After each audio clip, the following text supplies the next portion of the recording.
एक 30 साल की युवती एक पुलिस वाले पति को पाकर भी खुश नहीं हो पाती है, और फिर वे अपने अवैध संबंध एक 50 साल के दूधिया के साथ स्थापित करती है। और फिर जब उसका उस दूधिया से भी पेट भर जाता है तो फिर वे 26 साल के नए लड़के को पटाती है और फिर उससे अपने हवस की प्यास को बुझाती है। और फिर होता है एक बहुत बुरा कांड, जिसको जानकर आप लोग भी हैरान रह जाएंगे। पूरी घटना को जानने के लिए हमारे साथ बने रहिए वीडियो में अंत तक। नमस्कार, आदाब, सत श्री अकाल दोस्तों, मैं भीषण प्रकाश आपका स्वागत करता हूं हमारे यूट्यूब चैनल किस्से क्राइम के। दोस्तों, यदि आप पहली बार ये वीडियो देख रहे हैं तो आप हमें सब्सक्राइब करना बिल्कुल मत भूलिएगा, साथ ही साथ आप नोटिफिकेशन की बेल को अवश्य दबाएं। दोस्तों, मैं जो बात कर रहा हूँ वह राजस्थान के भरतपुर जिले के गाँव की है। उस गाँव के अंदर एक व्यक्ति होता है सोनलाल, जिसकी उम्र करीब 50 वर्ष होती है, और वह अपने खेतों पर पानी दे रहा होता है, यानी कि अपने खेतों की सिंचाई कर रहा होता है। और सिंचाई करते करते उसको शाम हो जाती है और अब उसका समय बीतता जाता है। तो घर में जो उसका परिवार है वह अब अपने पिता का आने का इंतजार कर रहा होता है, लेकिन सोनलाल रात को 9 बजे तक भी घर नहीं पहुंचता है। तो उसको ढूंढते हुए जब उसके परिवार जन जब खेतों पर पहुंचते हैं तो वहां पर भी सोनलाल उनको नहीं मिलता है। वे सोनलाल के फ़ोन को भी मिलाते हैं तो सोनलाल का फ़ोन भी कहीं पे नहीं मिलता, यानी कि कोई उसके फ़ोन को नहीं उठा रहा होता है, कोई जवाब नहीं आ रहा होता है। तो उसी की खोजबीन में जब लोग उसके बेटे आगे बढ़ते हैं तो वे पाते हैं कि एक कच्चे रास्ते में कोई व्यक्ति पड़ा हुआ है। लोग जब वो लड़के नज़दीक जाकर देखते हैं तो वह पाते हैं यहाँ पर कोई व्यक्ति ही नहीं, उनका पिता सोनलाल मृत पड़ा हुआ है उसकी घुटनों से, और उसके सर से बहुत ज़्यादा खून बह चुका होता है। दोस्तों, वो लड़के लोग अपने पिता को सबको संभालते हुए पुलिस को सूचना देते हैं, और पुलिस भी सूचना पाकर रात का अंधेरे में ही उस जगह पर पहुंचती है और सबको कब्जे में लेते हुए पोस्टमार्टम के लिए भिजवाती है। और दोस्तों, यहाँ पर जब पुलिस दूसरे दिन सोनलाल के घर में आकर उससे पूछताछ कर रही होती है, सोनलाल की पत्नी रोते हुए पुलिस को बताती है कि उन्होंने अपने पति सोनलाल को बहुत समझाया था, बहुत मनाया था और बहुत मना करी थी कि तुम्हारा अपनी बेटी की उम्र की महिला से संबंध बनाना और संबंध रखना कितनी शर्मनाक बात है। लेकिन मेरी इस बात को सोनलाल नहीं मानता था और वह एक 30 वर्षीय पूजा नाम की लड़की से लगातार बातचीत किया करता था। दोस्तों, यहाँ पर उस पूजा के नंबर को भी सोनलाल के घर से बरामद कर लिया जाता है, और उस पर जब कॉल की जाती है तो पता चलता है कि पूजा नाम की जो महिला है वह भरतपुर में रह रही है, एक कॉलोनी के अंदर। और दोस्तों, पुलिस जब सीधी पूजा के घर पर पहुंचती है तो पूजा से पूछा किया जाता है, पूजा से पूछा जाता है कि तुम सोनलाल के बारे में जानती हो, क्या तुम्हारे सोनलाल के साथ अवैध संबंध है, क्या तुमने सोनलाल की हत्या करी है। दोस्तों, यहाँ पर जब पूजा से बहुत सारे सवाल पूछे जाते हैं तो पूजा साफ मना कर देती है और कहती है कि वह भी एक पुलिस वाले की पत्नी है, वह आप लोगों के साथ झूठ क्यों बोलेगी। और दोस्तों, इसी बात पर जब पुलिस उन नंबर्स की सीडिया रिपोर्ट निकलवाती है तब पता चलता है कि सोनलाल से पूजा घंटों बात किया करती है, और ऐसा करीब पिछले 6 महीनों से चल रहा है। पुलिस को जब ये जानकारी मिल जाती है तो पुलिस इस जानकारी को साथ लेकर सीधा पहुंचती है पूजा के घर पर।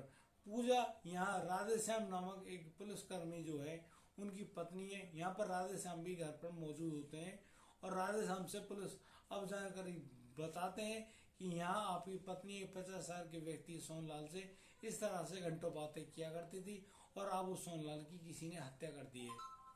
दोस्तों, जब इस बात के बारे में जानकारी राधेश्याम को मिलती है तो राधेश्याम पुलिस वालों से कहता है कि आपको पूरी छूट है, इस पत्नी से यानी कि पूजा से आप हर तरह से अपना पेट भर लो, अपनी बातें उगलवा लो, मैं आपके साथ हूँ।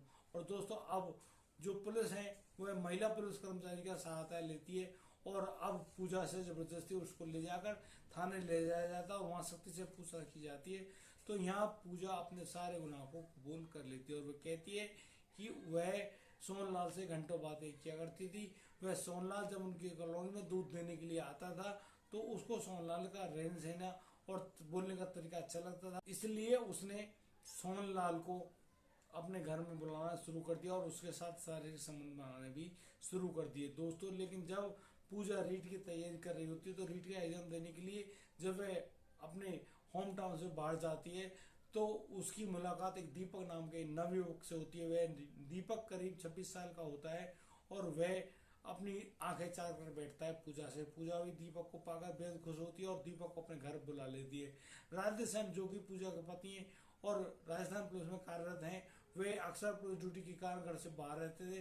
और दोस्तों यहाँ पर जो दीपक है अब पूजा के साथ गुलछर्रे उड़ा रहा होता है, मौज मस्ती कर रहा होता है और बहुत सारी बातें किया करता था। दोस्तों यहाँ पूजा दीपक को बताती है कि वह एक सोनलाल नाम के 50 वर्षीय व्यक्ति से भी इस प्रकार के संबंध उसने बनाए हैं और वह व्यक्ति उसको लगातार परेशान कर रहा है और उससे लगातार सारे संबंध बनाने की कहता है। तो यहाँ पर जो दीपक है वह भी काफ़ी ज़्यादा आग बबूला हो जाता है। और दोस्तों इसी आग के चलते हुए फिर एक दिन पूजा फोन करती है सोनलाल के पास और कहती है कि मुझे तुमसे मिलना है। तो सोनलाल उससे कहता है कि वह खेत पर और उससे मिलना है तो खेत पर ही आ जाओ। तो यहाँ पर दोस्तों जब पूजा अपने अधेड़ उम्र के जो प्रेमी है सोनलाल से मिलने जाती है तो मोटरसाइकिल पर दीपक भी उसके साथ होता है। और दीपक और यहाँ पर पूजा और दीपक के हाथ में जो लाठी डंडे भी होते हैं और वो सीधा जाते हैं सोनलाल के पहले तो पैरों पर चोट करते हैं और फिर उसके सर पर चोट मारते हैं और काफ़ी ज़्यादा चोट लगने के कारण जो सोनलाल है वह वहीं पर लहूलुहान होकर गिर जाता है। और दोस्तों जब बहुत ज़्यादा खून बहने के कारण उसकी मृत्यु भी हो जाती है और यहाँ पूजा अपने प्रेमी दीपक को लेकर फरार हो जाती है। लेकिन जब पुलिस के सामने ये बात पहुंचती है तो पुलिस की सख्ती के आगे पूजा टूट जाती है और पूजा पूरा गुनाह कबूल कर लेती है कि हाँ उसने गलती किया और उसको उस गलती की कठोर से कठोर सजा मिलनी चाहिए। दोस्तों यहाँ पर मैं आपसे पूछना चाहता हूँ, क्या पूजा ने सही किया? क्या पूजा जिस कदम को उठाई थी वह काफ़ी ठीक था? क्या सोनलाल जो कि 50 साल की उम्र का व्यक्ति था उसने अपनी बेटी की उम्र की लड़की यानी कि पूजा से इस प्रकार के शारीरिक संबंध बनाए? देखो दोस्तों जवानी में तो इस प्रकार की गलतियां हो जाती है लेकिन इतनी ज़्यादा उम्र में इस तरह की गलती करना यह घोर पाप है। और आप अपनी राय हमारे कमेंट बॉक्स में नीचे दिए गए कमेंट बॉक्स में दे सकते हैं। दोस्तों यदि आपको हमारी वीडियो और दी गई जानकारी अच्छी लगी हो तो आप हमें लाइक करें, कमेंट करें, शेयर करें और सब्सक्राइब करना बिल्कुल मत भूलिएगा। दोस्तों मिलता हूँ कल, लाता हूँ नया सेंसेशनल मामला, नई नई चौंका देने वाली खबर। तब तक के लिए आप बढ़िया रहें, बेहतरीन रहें, अपने परिवार का इसी प्रकार से ख्याल रखते रहें। जय हिंद, जय भारत।